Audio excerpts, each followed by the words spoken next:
Aladdin's Will Smith admits he started off fearful taking on Genie role after Robin Williams. That is the headline on this week's MBE Movie News. And we're kicking off the show, John, with that headline. Yes. Will Smith pretty much stating the obvious here. Big shoes to fill in regards to stepping in as the Genie for the new Aladdin movie. And who wouldn't be fearful, Stephen, stepping into the shoes of the Genie after the late great Robin Williams? Yeah. Completely epitomised that role with his performance back in the early 90s. Yeah. Synonymous with that role, Stephen. Some would say it's his greatest performance. Actually says to you, you've not seen it, but I watched the behind the scenes footage of Robin Williams playing the Genie. Just incredible. The guy was just full of so much life. You don't get to see that element of the performance, but when you look at behind the scenes and you see how much energy and physical stuff that you've done, it carries on. It transcends to the animation. And you feel it going into the actual character. He embodies it with so much life. So I'm not surprised to see that Will Smith is terrified to go into that role. Or fearful, slightly fearful. I think terrified is a little bit strong. But who else to take that mantle on? You need somebody like Will Smith to do that, John. Similar kind of actor, Stephen, some would say. Obviously his early stuff like the Fresh Prince of Bel-Air and whatnot, he's a very energetic sort of a guy who used the physical side of himself to really get into the character. Totally agree. Love Will Smith. Loved him since I was a little guy. I grew up watching Fresh Prince. Probably watched reruns, truth be told, because I was watching it in the mid-90s. But just absolutely love him. Nobody in the world hates Will Smith. You can't hate him. No, just an incredible guy. So charismatic. Such a fun and sort of a just an absolute star-studded sort of actor. He brings the people in, and that's why he has been brought in to play the Genie. Because as you did say, Stephen, there's no other actor probably in the modern era who could step into the role and maybe do it justice. I say maybe. I haven't yet seen the movie. I actually was going to go and see it today, and I ditched it to do the shows because I don't care. I'll watch it at some point in the next few days. We'll These shows are more important. But John, Will Smith does say this in the article. He did say in regards to Robin Williams, he just didn't leave a lot of room to add to the Genie. That was the genius of the man though. Everything that he did, he poured his heart and soul into it. He went 100% and probably beyond in everything he ever did. So I get what Will Smith is saying. It's very big shoes to fill. There wasn't much of a backlash with that first trailer in regards to Will Smith's performance as the Genie. It was more the look. I think it was tidied up very quickly for the second trailer that came out about a month or so later. Will Smith, as you said, John, you know, from his early days on the Fresh Prince of Bel-Air, getting into films such as Independence Day, the Men in Black franchise as well, and then more serious roles portraying Ali and stuff like that. Shows his range and his depth. In this, he's going back to sort of more his roots in regards to, as you said, the sort of energy. All dancing, and he gets to perform, you know, that song. I can't remember what it's called. Never Get a Friend Like Me or something. I can't remember if is that what it's called, but Friends Like Me it's called. Friends Like Me. Again, it's, you know, having that sort of weight on his shoulders to perform that, giving his own sort of fresh take, but not moving too much away from, you know, the original performance as well. Yeah, it's a very difficult balancing act, Stephen. We've seen it with Alden Ehrenreich recently with Han Solo. It's difficult to come into a role which is synonymous and get such widespread sort of plaudits and love, and try and take it and then not sort of mimic the original, but put your own stamp on it at the same time, as you did say. I'm just repeating exactly what you said, Stephen. And you're right though about the trailer. Not much hate actually was sent to obviously Will Smith himself. It was more about the visuals. I actually watched the guys on YouTube, Corridor Crew is the name of the channel, group of sort of a CG artists. They were speaking about a whole host of different bad CG, and they actually discussed that one. They says it was more because of the lighting than anything else. It was the lighting was a little bit strange, and it kind of made them look as though I think it was a combination of the lighting and the head being a little bit too small for the body. It looked a bit rubber looking. It looked like it was very top heavy. But those guys, you're right, John, those are the guys that you go to you watch and they will break it down, you know, in the best form that they can. And then they also says in the further trailers that came out that it was much better when they transformed him kind of into himself, because he obviously turns into proper Will Smith away from the blue things, and he's then just acting basically like a normal guy alongside whoever the hell it is. I can't recall his name. He was playing Aladdin, and apparently the performance thereafter is pretty decent. I've seen people discussing it, and apparently did a very good job of stepping in. So despite the fear, seems to have got over it. Obviously the film's out now, John, by the time obviously this goes to air as well.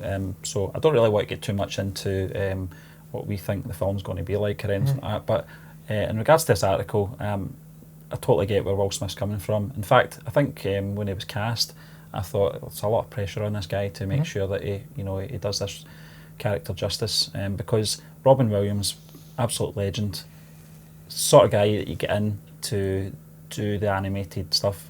Whether or not he would have been able to do the sort of physical side of this character, we'll never know. Maybe in his early days, the sort of late 70s, early 80s, he probably could have. This that was out 1993, was it? Early 90s, about then. I think he probably could have pulled it off, but as you say, doesn't matter. It was an animated film. His energy transcended from that sound booth into the film, John, and did the character, I don't want to say legendary performance, but it's certainly one of the most legendary, most memorable performances from Robin Williams. Yeah, Steve, I tell you what, in terms of actual Disney classic animated movies, I think he's one of the best characters, the Genie. Yeah. I remember watching up, I was a big fan, growing up, I was a big fan watching Aladdin, and it was a Genie, and just his joking and his antics, which absolutely transfixed me. So I'm going to be very intrigued to see how Will Smith has stepped into this role. By all accounts, he's actually done a good job. There is points where he's just essentially playing Will Smith, some people have said, but that's what you have to play yourself. Does, yeah. Yeah, but what I actually do recall, the final thing I'll add is I'm being on a talk show, one of the American late night shows, and he says it was actually when he started rapping a version of the song. Okay. That's when he realised this is going to be alright. Yeah. I can honour the great man, but put my own stamp on it, and then he felt more at ease playing the character, getting into the rest of the production. So hopefully, as I did say, without repeating myself, he's done a good job. I don't mind Will Smith doing Will Smith in his films, because the guy does ooze charisma anyway, and the energy's always there with him. So except from Wild Wild West. That wasn't it wasn't really him that was the problem with that film. The whole thing was the problem, but I don't mind that at all. Will Smith's a very likeable guy, and when you do see elements of his own sort of characteristics, seeping out in his performances, it's not something that really bothers me. But listen, we'll move on to the next article, John. This is in regards to this crew that obviously they like to dissect CG, and certainly this is how I was introduced to these guys, watching one of their videos on it's a great channel. Sonic the Hedgehog movie is getting delayed to redesign the title character. Now, John, we talked about this with the director coming onto social media to say that they took on board the sort of backlash from the fans of the character and his look, and they're going to be going back into redesign the character to a more traditional look that people can identify to the character. There's obviously been different versions of the character throughout the years. I obviously grew up with the shorter version of Sonic the Hedgehog from the early 90s. That was the one that I can identify to. When I saw the trailer, I did react to it with yourself, John. I felt it was a bit gangly looking, but by all accounts, there was a version of that later on that I didn't know about. I think it's more the size of the shoes. I think so. I think so, John. But we've seen this before with even the likes of ILM, who are the masters. The design of Yoda and the Phantom Menace didn't go down well for the Blu-ray release. I've still got the DVD version where he looks terrible, but they did go back and they fixed that, so it's not something that's not been done before. I do take my hat off to the director, I can't remember his name, Jeff Fowler, who did come onto social media and obviously took on board what the fans were saying, and they are going to go back. It is maybe opening a can of worms doing that, but I do commend them for coming out and saying, listen, we want to give the fans obviously the best version that we possibly can. There's going to be a delay in the film now. It's not coming out to the 14th of February 2020 now, but that's a good time period as well, John, for the film to be released. It is indeed, Stephen, because it's now dodging the big hitting sort of a Disney releases like Rise of Skywalker and whatnot, all those big releases that come towards the end of the year. It's dodging them. It's going into a more quieter spot at the beginning of next year, where there's probably less competition and there'll be more eyes perhaps going in to actually watch this movie, so it may end up turning out pretty damn good. I can't recall who it is that's involved, the studio who's involved in this, but it may end up turning out pretty damn decent for them. I think it may be Paramount or something like that. It's certainly a bigger studio. So look, it is Paramount, but look, I agree with you, Stephen. I tip my hat to Fowler for actually taking this decision on board and deciding, look, the fans aren't happy, He's clearly not happy as well. He's obviously been looking at it and putting a brave face on it and telling them it's okay. They release a trailer, widespread dismay and just uproar, going to town on it, and he's been able to reveal his true thoughts on it and say, praise the Lord, thank God, I'm not alone, I'm not losing the plot here. And then he's decided, look, we'll go back and redo it. I've got no issues with it. A lot of people, I did say myself, Stephen, a lot of people would maybe view it as being opening a can of worms because they're backing down to the fans on social media, which is a dangerous game, because once you back down once and you're a young director like this guy, then you're opening yourself up to criticism in the future and having to go back and redo movies again and again and again. But ultimately, it shows good sort of a foresight from the studio and the guy involved, that they're willing to listen and go back and make the movie as best as they can possibly make it. I find it actually quite, I don't know what the word would be, but it's good to see that studios are listening to fan bases and actually taking on board their criticism and trying to make a good movie in the end, because we've seen it with Lucasfilm and whatnot, just completely ignoring the fan base, not taking the criticisms on board and steaming ahead. To be fair, that's after the film's release, John. Yeah, and it didn't work out, and then now they've ended up having to realise, look, we've made a mistake here, we're going to slow things down and start doing things a little bit better. These guys are getting in ahead of it, canning it and then starting again. And look, it also answers the question we were discussing, Stephen, how would they possibly get this done in 5 or 6 months to make it work? They don't need to now, they've delayed it to next year. And I'm glad, because that was an abomination. That Sonic the Hedgehog animation was terrible, and as you did say, Corridor Crew people took it down and to the little minutiae and broke it down, told you exactly why it was terrible. Things like the green in the eyes was overly saturated. It was more saturated than colours around about, and that is not how real life lighting works, ambience and whatnot works. So I think everything about it was wrong. I think the character as well, because they were using very, very green screen heavy as well. Yeah, it was digital. Yeah, it was filmed on digital. Yeah, from the director of Detective Pikachu. You know, he made comments on it as well. You don't do that. And I says he was being a little bit smarmy, Stephen. That guy, he's being a little bit uppity. Look at me, I've created a better movie. I've since seen Detective Pikachu, and he's right, because that was a beautiful film. And that Pokemon character that Pikachu character was incredible. The little fur, the way it was glowing, translucent sort of a hairs, just incredible detail. That's how you do CG. Yeah. Personally, John, I do hope the film Sonic the Hedgehog is some sort of success for the director as well. Because he seems like a decent guy as well. Yeah. But listen, we'll move on to the next article. This comes in from phillyvoice.com. This Sylvester Stallone discusses a new Rocky movie at Cannes Film Festival. Now, after reading this article, John, I think at first I thought it was kind of pitching something here. He's lost his mind. He might still be doing that. He does say, where he would like to take this character. He's got all these different scenarios where it's all in his head really. He's not obviously put into paper, but and he does say, to the person that he's speaking to that, but I ain't going to do it. And at that point I went, why am I reading this article? The title says that Stallone wants to do another Rocky film possibly, and then he says he's not going to do it. So what's the point of this? Could it be that Sylvester Stallone is maybe just putting the word out there, John, that he's possibly want to see where the fan reaction is? Is there still life in the Italian Stallion? Is there still more stories to continue with him? The aging boxer. We saw, obviously, after Rocky Balboa 2005 release, 2006 release, I think, his story was more or less rounded. Great way to end it as well. Came back, did the sort of supporting role in the Creed films as well. Sylvester Stallone did take to Instagram and said that's him done. He'd like to thank all the fans for over 40 years, for staying by the character. He's going to be very sad to leave it. And I think he also said he's not going to be any part of Creed 3 if it ever happens, which I think's right. I think Michael B. Jordan can certainly carry on that franchise on his own. Tessa Thompson as well. What's your thoughts, John? Do you think that Sylvester Stallone is really just sort of putting the feelers out there to see if there is any chance of this character coming back in any form?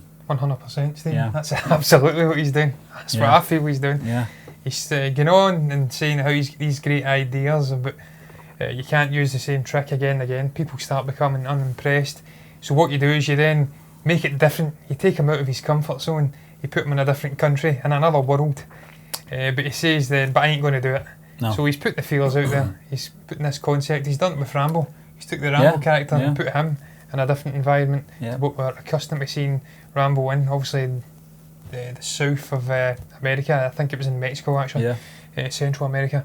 With the cartel. So he's doing a similar thing here. I think he's putting the feelers out to see are fans going to be interested. Is there going to be buzz from this? And then he'll maybe go somewhere. And then he's just covering his arse, as we see over here, ass in America, backside, to make sure if the buzz isn't quite there, or people have a minor backlash against the idea that he says, well, I'm not doing it anyway, so it was just a thought. I'm just speaking my thoughts aloud. But Stephen, they should not do it. He should not do it, I should say, because I don't think he's going to get any support anyway, because the character has met its fitting conclusion. As you did say, the arc from Rocky 1 through to 5 was an abomination. It shouldn't exist. It's his George Lucas Star Wars Holiday Special. Shouldn't exist. But he saved it with Rocky Balboa in 2006. That was a fitting end for the character. The guy was already old then as a boxer, as a character. I was going to say that, John. See, the reaction that we're giving this news will be echoed throughout the fans of the Rocky franchise. So. The time is come and went for the character. We did have that same sort of feeling back in 2006 when he did Rocky Balboa. A lot of crossover between the actor's personal life and the character's personal life, that he was a has-been actor, he was a has-been boxer, quit.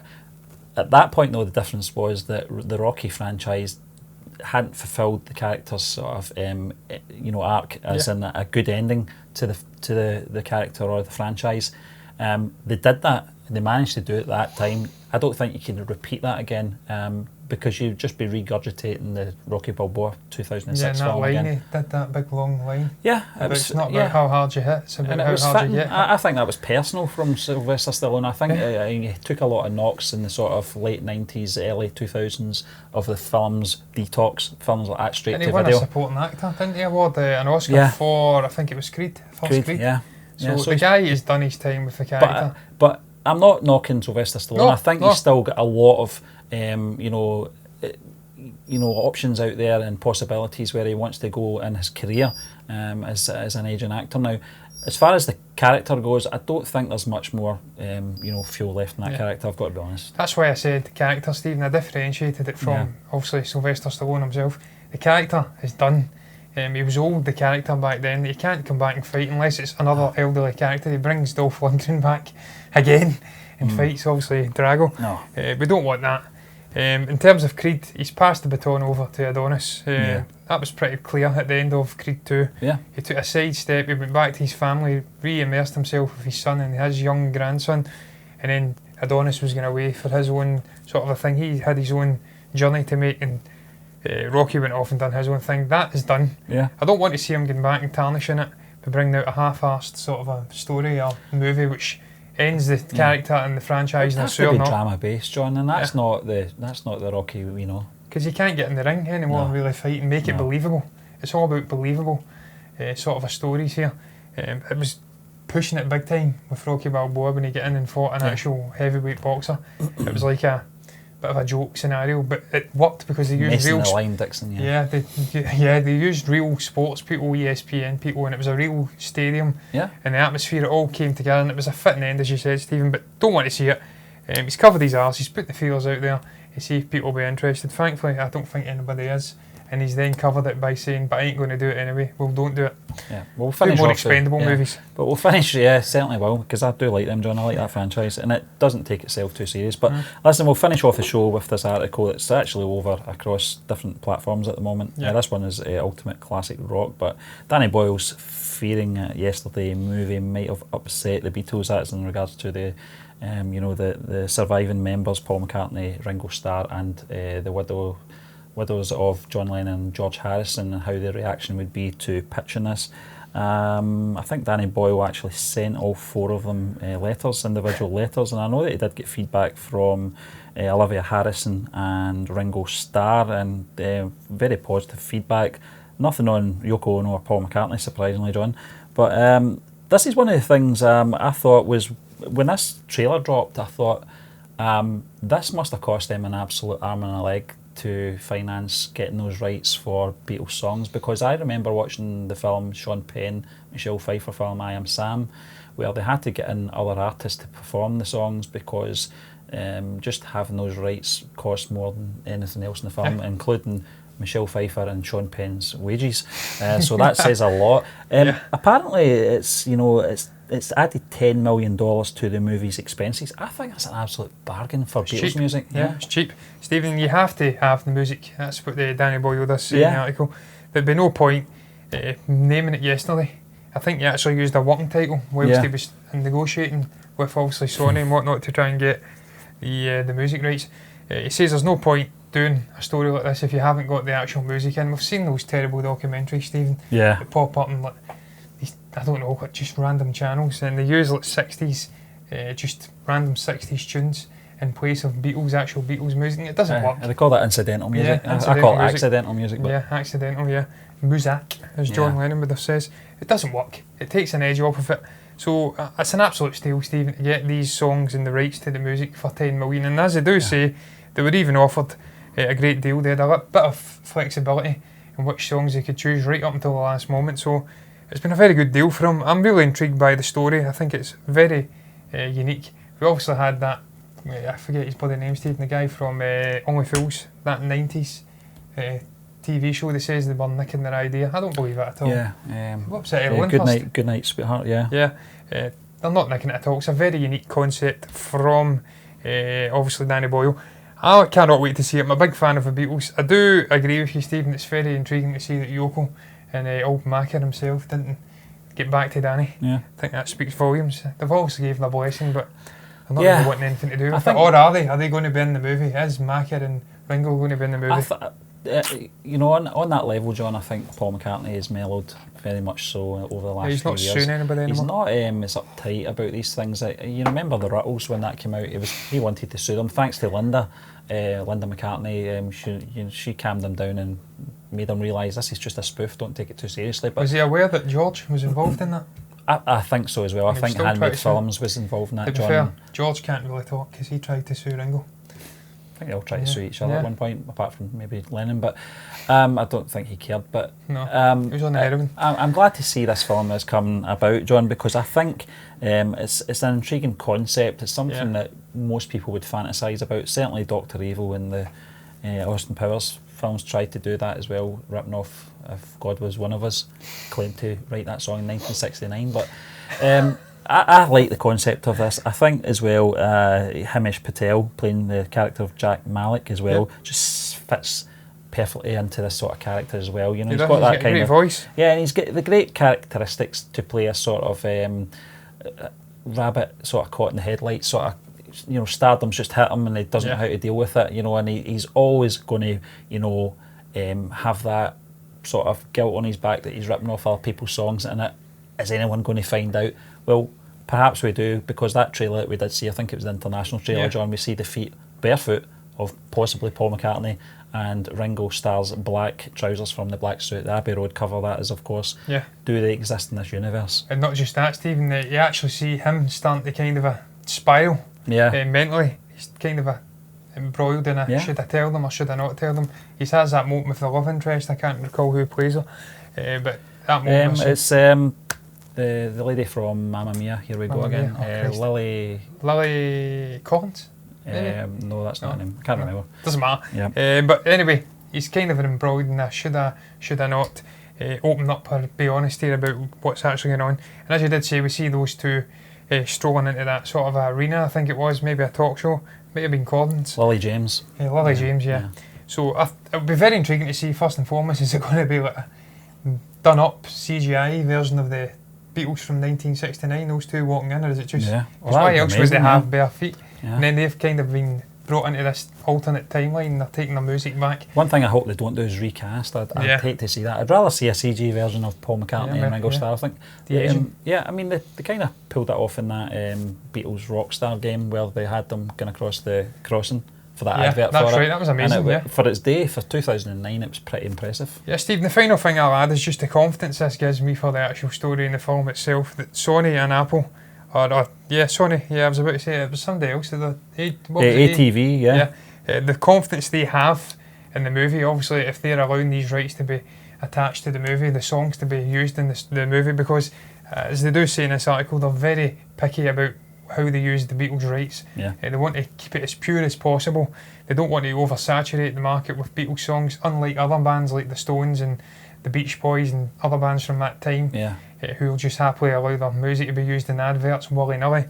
The Beatles are different. They like to restrict it, so it must be a really good story. It must be well written. I presume they've gave them a look at the script and whatnot. They've got an idea of the calibre that Danny Boyle's come up with here, and this armed me with great confidence for this movie. The fact that they have been willing to allow the rights to be used, albeit for $10 million or whatever, £10 million. It's not a lot of money though to the Beatles, so it must be a damn good script. Scheme of things, John, it certainly isn't. But listen, really looking forward to it. I certainly am as well. I can't wait till it comes out. Certainly will be first in the queue to see that film. But listen, this just brings us to the end of this week's MB Movie News. We'd just like to thank you once again for joining us, and we will be back again tomorrow with the blog rundown.